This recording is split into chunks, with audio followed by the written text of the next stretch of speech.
যখন নুন সাকিন আসবে অথবা তানবিন আসবে তখন তার পরের অর্থাৎ তার বামের যে হরফটা তার দিকে লক্ষ্য করতে হবে। এটা কোন হরফ, এটা কোন কায়দার হরফ, অর্থাৎ এটা কি ইজহারের হরফ নাকি ইকফার হরফ নাকি ইকলাবের হরফ নাকি ইদগমের হরফ। সম্মানিত আসসালামু আলাইকুম ওয়া রাহমাতুল্লাহি ওয়া বারাকাতুহু। আলহামদুলিল্লাহ। সম্মানিত দিনদার মুসলমান ভাই বোনেরা, সকলকে জানাই আন্তরিক শুভেচ্ছা ও অভিনন্দন। সম্মানিত বন্ধুগণ, আজকে মক্তব গড়ের 16তম ক্লাস। আজকে আমরা শিখব নুন সাকিন ও তানবিনের দ্বিতীয় প্রকার। নুন সাকিন এবং তানবিনকে আমরা শিখেছিলাম যে 4 প্রকারে পড়া যায়। নুন সাকিনে ইজহার, নুন সাকিনে ইকফা, নুন সাকিনে ইদগম ও নুন সাকিনে ইকলাব। সম্মানিত বন্ধুগণ, আজকে আমরা সাকিন ও তানবিনের দ্বিতীয় প্রকার ইকফা সম্পর্কে জানবো ইনশাআল্লাহ। সম্মানিত বন্ধুগণ, ইকফা অর্থ অস্পষ্ট করে পড়া।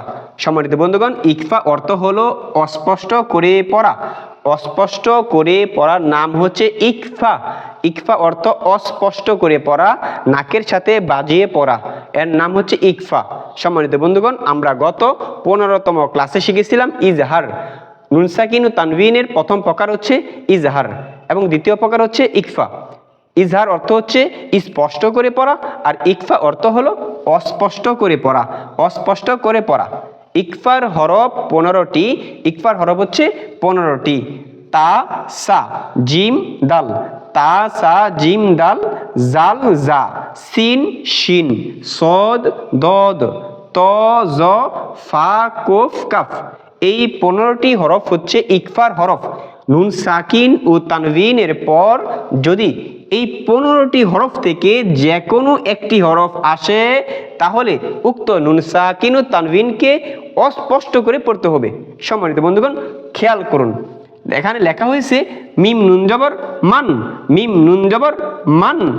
মিম নুন জবর মান হওয়ার কথা ছিল, এখন মিম নুন জবর মান বলা যাবে না, কারণ নুন সাকিন হয়েছে। এখানে নুন সাকিনের পরে দাল এসেছে, ওই যে দালটা হলো ইকফার হরফ।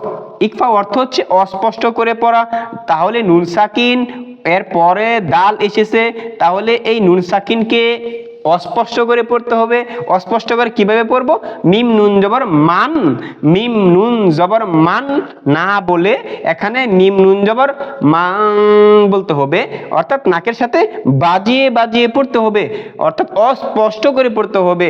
মিম নুন জবর মান, দাল সিন জবর দাস, মান দাস, সিন খারা জবর সা, মান দাস সা, হা আলিফ জবর হা, মান দাস সা হা।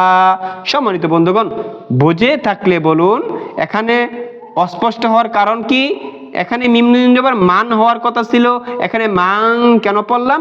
কারণ ইকফার 15টি হরফ থেকে একটি হরফ এসেছে, তা হচ্ছে দাল। দাল আসার কারণে উক্ত নুন সাকিনকে গুণনা করে অস্পষ্ট করে পড়েছি। মিম নুন জবর মাং পড়েছি, মাং দাসাহা, মাং দাসাহা। সম্মানিত বন্ধুগণ, দ্বিতীয় উদাহরণটা খেয়াল করুন, এখানেও নুন সাকিন এসেছে, মিম নুন জের মিন। মিন হওয়ার কথা ছিল, কিন্তু পরবর্তী হরফটা খেয়াল করতে হবে। যখন নুন সাকিন আসবে অথবা তানবিন আসবে তখন তার পরের অর্থাৎ তার বামের যে হরফটা তার দিকে লক্ষ্য করতে হবে। এটা কোন হরফ, এটা কোন কায়দার হরফ, অর্থাৎ এটা কি ইজহারের হরফ নাকি ইকফার হরফ নাকি ইকলাবের হরফ নাকি ইদগমের হরফ। সম্মানিত বন্ধুগণ, এই নুন সাকিন ও তানবিনের পরেই গুণনা করতে হবে। নুন সাকিনের পরে এখন কি হরফ এসেছে? নুন সাকিনের পরে কাফ এসেছে, তাহলে কাফ এখানে আছে, অবশ্যই আছে। এই যে লাস্টের হরফটা হচ্ছে কি কাফ, এই কাফটা চলে এসেছে। এখন এই উক্ত নুন সাকিনকে অস্পষ্ট করে পড়তে হবে। মিম নুন জের মিং, কাফ লাম পেশ কুল, মিং কুল, লাম দুই জের লিন, মিং কুল্লিন, মিং কুল্লিন, জা ওয়াও জবর যাও, জা ওয়াও জবর যাও, জিম ইয়া জবর যাই, যাও যাই, যাও যাই, নুন জের নি, যাও যাইনি, মিন কুল্লি যাওজাইনি, মিন কুল্লি যাওজাইনি।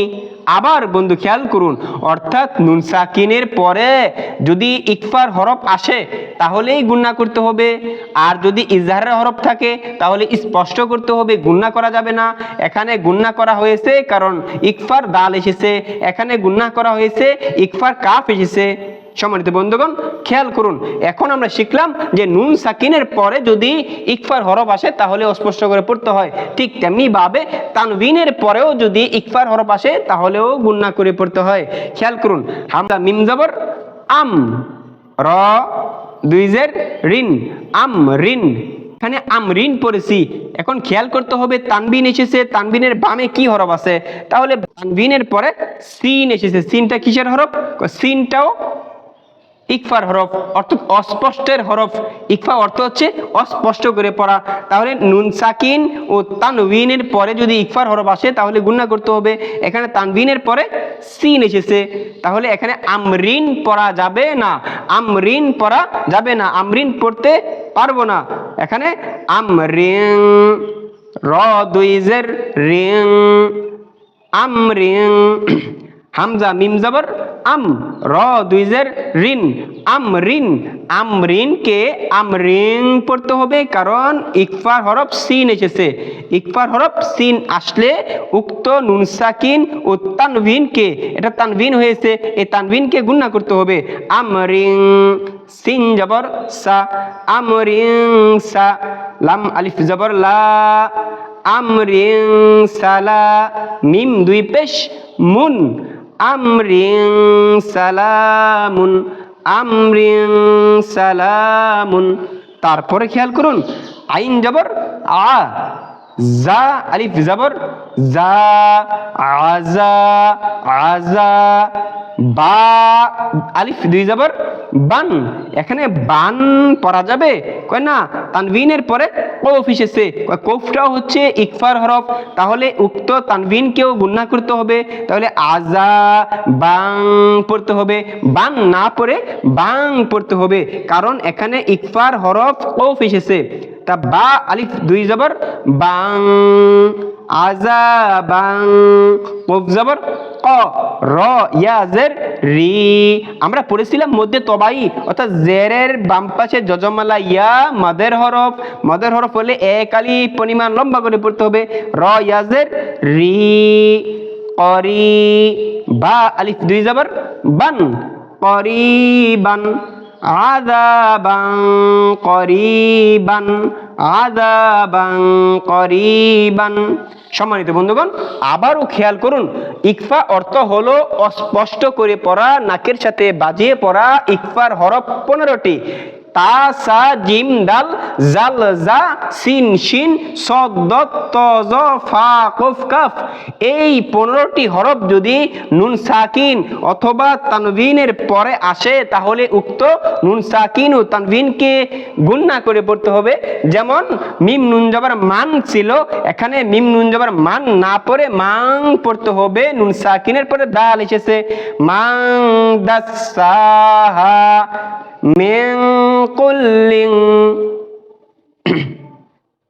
মিন কুল্লি, এখানে মিন বলেছি কারণ নুন সাকিনের পরে কফ এসেছে। যাওজাইনি, মিন কুল্লি যাওজাইনি, মিন কুল্লি, মিন কুল্লিন।